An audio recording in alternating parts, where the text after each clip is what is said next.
Hello everyone, welcome to the course on Basic Electronics. The subject code is 23ECD23B. Myself Umayas, Assistant Professor, Department of ECE. So in this session, we will discuss about Module 1, that is Semiconductor Diode and its applications. These are the topics in this module: Semiconductor Diodes, Introduction, PN Junction Diode, Characteristics and Parameters, Diode Approximations, DC Load Line Analysis, Diode Applications, Introduction to Rectifiers, Half Wave Rectification, Full Wave Rectifier, Full Wave Bridge Rectifier, Full Wave Rectifier Power Supply, Capacitor Filter Circuit RC and Pi Filter. In Zener Diodes, Junction Breakdown, Circuit Symbol and Package, Characteristics and Parameters, Equivalent Circuit, Zener Diode Voltage Regulator. So this is coming to the PN junction, an electronic device that controls the movement of electrons. The study of electronic device requires a basic understanding of the relationship between electrons and the other components of an atom, the movement of electrons within a solid and the bonding forces between atoms can then be investigated. This leads to a knowledge of the differences between conductors, insulators, and semiconductors, and to an understanding of p-type and n-type semiconductor material. Junctions of p-type and n-type material are basic to all but to very few semiconductor devices. Forces act upon electrons that are adjacent to a p-n junction, and these forces are altered by the presence of an external bias voltage. So coming to the p-n junction,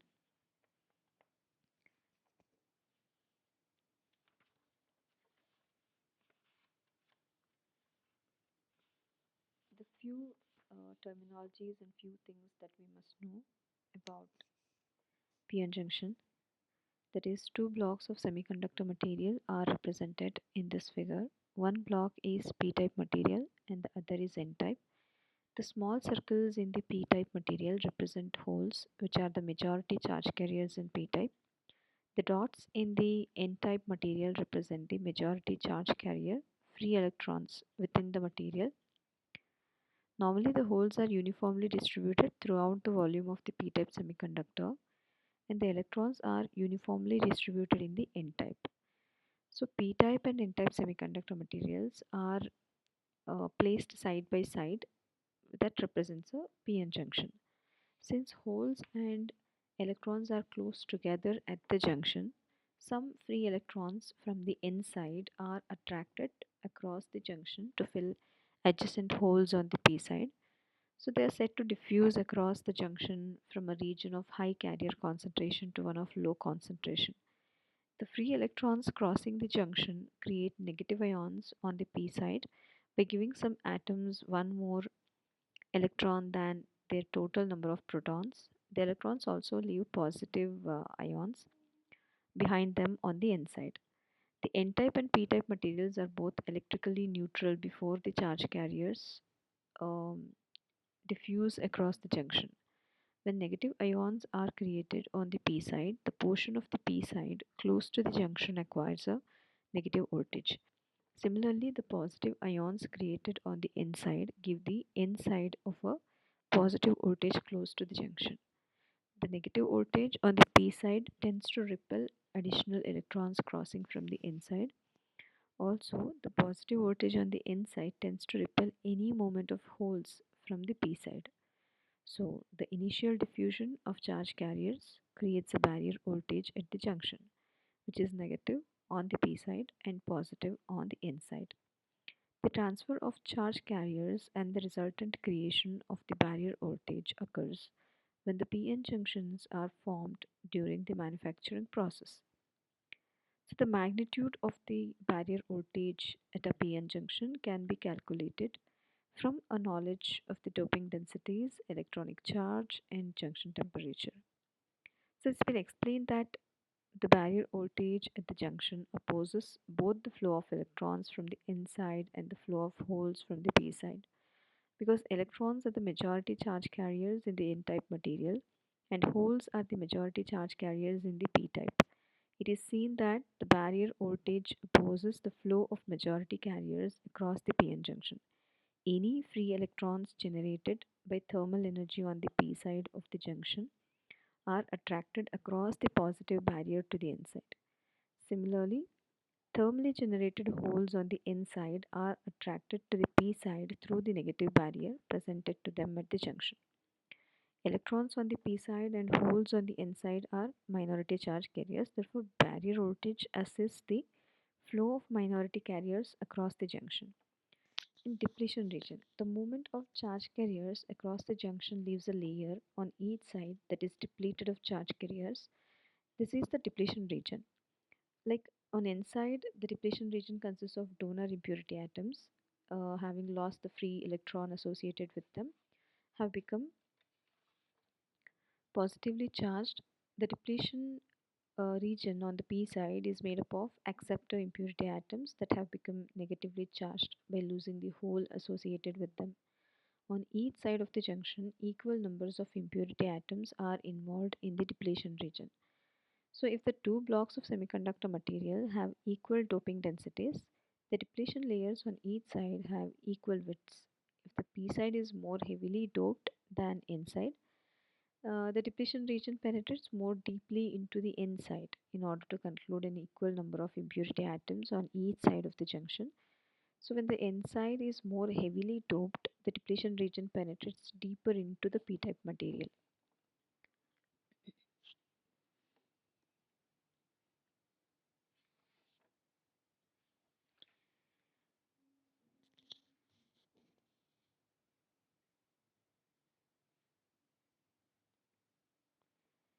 And with respect to its operation of the PN junction, that is,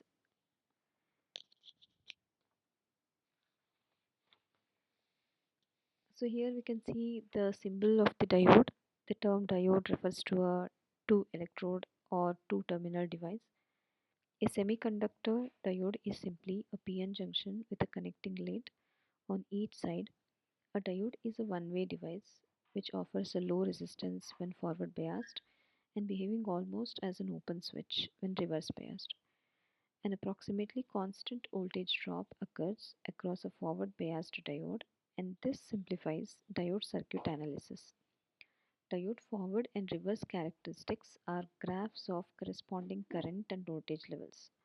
For precise circuit analysis, DC load lines are drawn on the diode forward characteristic. Some diodes are low current devices for use in switching circuits. High current diodes are most often used as rectifiers for AC to DC conversion. Zener diodes are operated in reverse breakdown because they have a very stable breakdown voltage. Coming to the PN junction diode.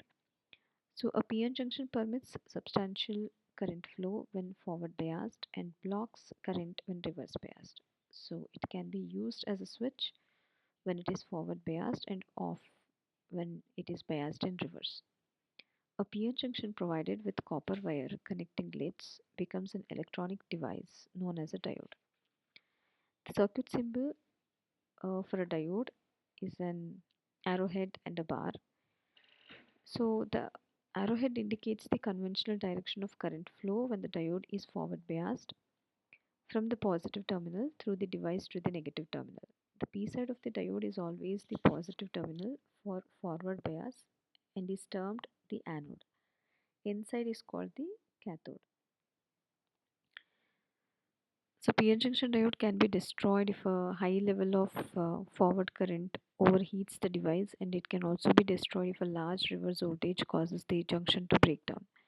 So maximum forward current and reverse voltages are for diodes are specified on the manufacturer's datasheet.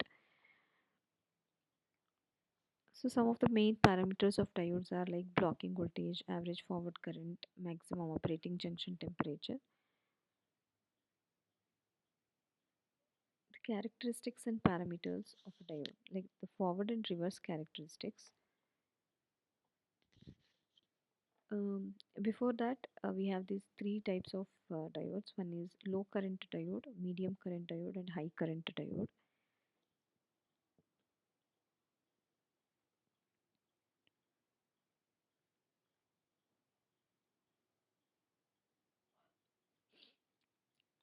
The cathode is usually identified by a colored band, and this type of diode is usually capable of passing a maximum forward current of approximately 100 milliamperes.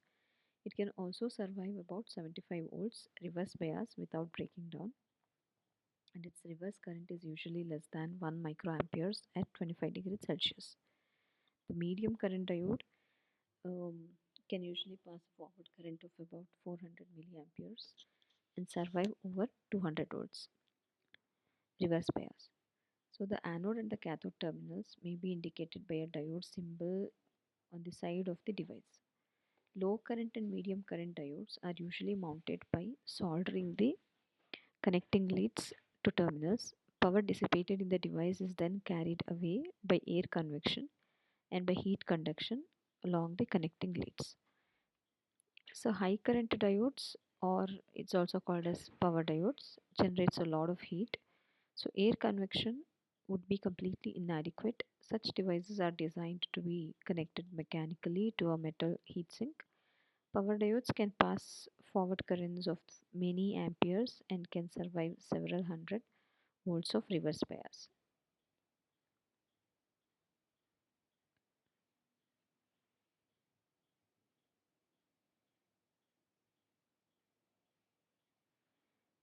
So coming to the forward and reverse characteristics, a semiconductor diode is essentially a PN junction, and its characteristics shows the forward and the reverse characteristics for low current silicon and germanium diodes. From the silicon diode characteristics, it can be seen that forward current IF remains very low. IF remains very low and of about 100 microamperes until the diode forward bias voltage VF exceeds approximately zero point 0.7 volts at VF levels greater than zero point 0.7 volts. IF increases almost linearly. Because the diode reverse current is very much smaller than its forward current, the reverse characteristics are plotted with expanded current scales.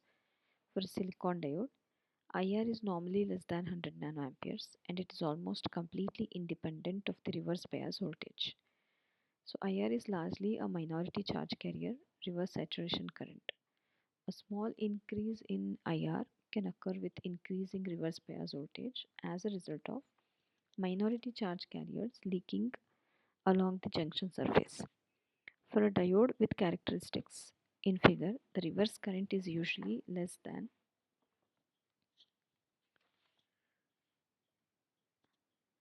the lowest normal forward current level. Therefore, IR is quite negligible when compared to the forward current IF, and a reverse biased diode may be treated almost as an open switch.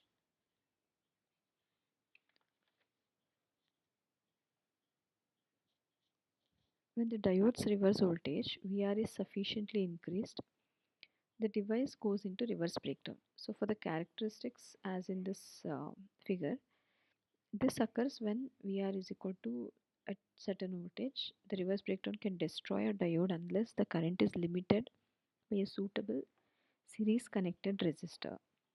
Reverse breakdown is usefully applied in Zener diodes. So the characteristics of a germanium diode are similar to those of a silicon diode, but with some important differences. The forward voltage drop of germanium diode is zero point 0.3 volts compared to zero point 0.7 volts of silicon. For a germanium device, the reverse saturation current at 25 degrees Celsius may be about 1 microampere, which is much larger than the reverse current for a silicon diode. Finally, the reverse breakdown voltage for germanium devices is likely to be substantially lower than that for silicon devices. The lower forward voltage drop for germanium diodes can be a distinct advantage. However, the lower reverse current and higher reverse breakdown voltage of silicon diodes make them preferable to germanium devices for most applications. So the diode parameters are VF is forward voltage drop, IR is reverse saturation current, VBR is the reverse breakdown voltage, RD is the dynamic resistance, IF max denotes the maximum forward current.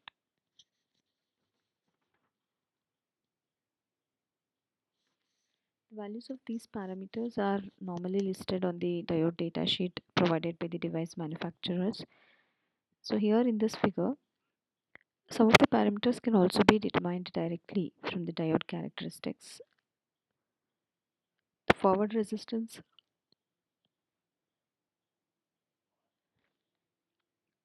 calculated is a static quantity. It is a constant resistance of the diode at a particular constant forward current. So the dynamic resistance of the diode is the resistance offered to changing levels of forward voltage. The dynamic resistance, also known as the incremental resistance or AC resistance. And the diode approximations, ideal diodes and practical diodes. A diode is essentially a one-way device offering a low resistance when forward biased and a high resistance when biased in reverse. An ideal diode would have zero forward resistance and zero forward voltage. It would also have an infinitely high resistance, which would result in zero reverse current. So the figure shows the current voltage characteristics of an ideal diode. So although an ideal diode does not exist, there are many applications where diodes can be assumed to be near ideal devices. So in circuits with supply voltages much larger than the forward voltage drop, Vf can be assumed to be constant without introducing any serious error. Also, the diode reverse current is normally so much smaller than the forward current that the reverse current can be ignored. So these assumptions leads to the near ideal or approximate characteristics for silicon and germanium diodes, where the diode Vf is assumed to be constant.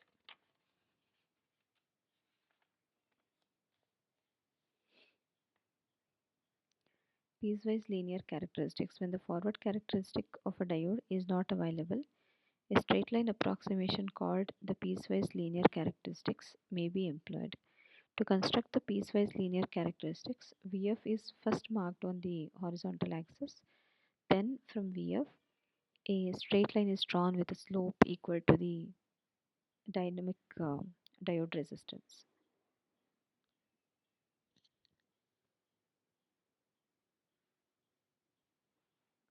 So this diagram shows the DC equivalent circuit for the diode.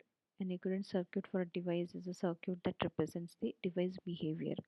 So usually the equivalent circuit is made up of number of components such as resistors and voltage cells. So a diode equivalent circuit may be substituted for the device when investigating a circuit containing the diode. Equivalent circuits may also be used as a device models for computer analysis.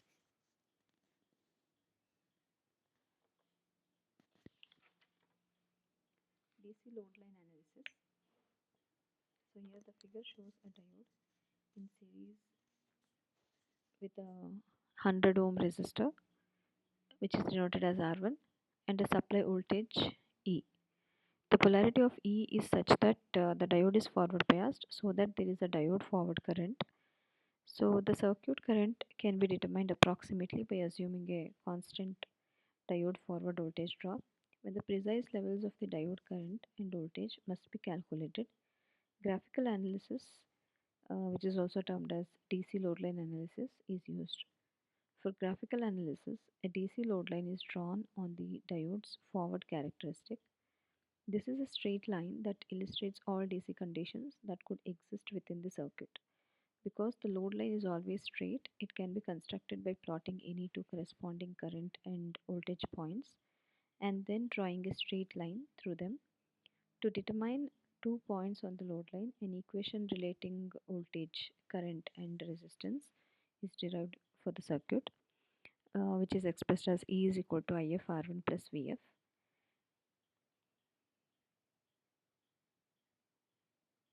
So any convenient levels of IF can be used to calculate the corresponding VF levels or vice versa.